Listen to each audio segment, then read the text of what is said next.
ቮን ራሱ እንዴት ሞተ? አሁን ላንች ውስጥ አትላንታ ውስጥ ማለት ነው ኪንግ ቮን እና ኳንዶ ራውንዶ ተገናኙ። ኳንዶ ራውንዶ ማለት ማን ነው ካላ የተለያዩ ጋንግስተር አባል ናቸው አይደሉም። ኳንዶ ራውንዶ ራሱ የቢዲ ጋንግስተር አባል ነበር። ጭራሽ ኪንግ ቮን እና ኳንዶ ራውንዶ አንድ ላይ ያኛውን ጋንግስተር ሲሰድቡ ቪዲዮ ሰርተዋል አብረው ማለት ነው። ነገር ግን በመሃላቸው ግጭት የጀመረው ኪንግ ቮን የዚህኛውን ልጅ ዘፈን ያጥላለዋል። ሳክስ ብቻ ምናምን እያለ ያላግጥበታል ማለት ነው። ምክንያቱም ኪንግ ቮን በተግባር ነው የሚያሳየው ሁሉንም እየገደለ ምናምን ማለት ነው። ያኛው ግን ወሬ ብቻ ምናምን ብሎ ይህን ቪዲዮ ለምሳሌ ተመልከቱት።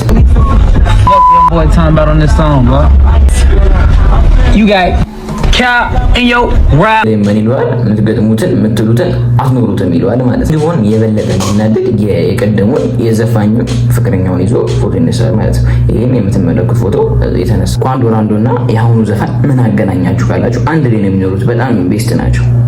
ያው ኳንዶ ራውንዶ ከኪንግ ቮን ጋር አንድ ላይ አንድ ግሩፕ ቢሆኑ ኪንግ ቮን ያኮርፈዋል፣ ጥላቻም ይኖርባቸዋል። እና ኳንዶ ራውንዶ እና ቮን አትላንታ ላይ ተገናኙ አላልኳችሁ? ቀጥታ መደባደብ ነበር የጀመሩት። የኳንዶ ራውንዶ ጓደኛ መሳሪያውን አውጥቶ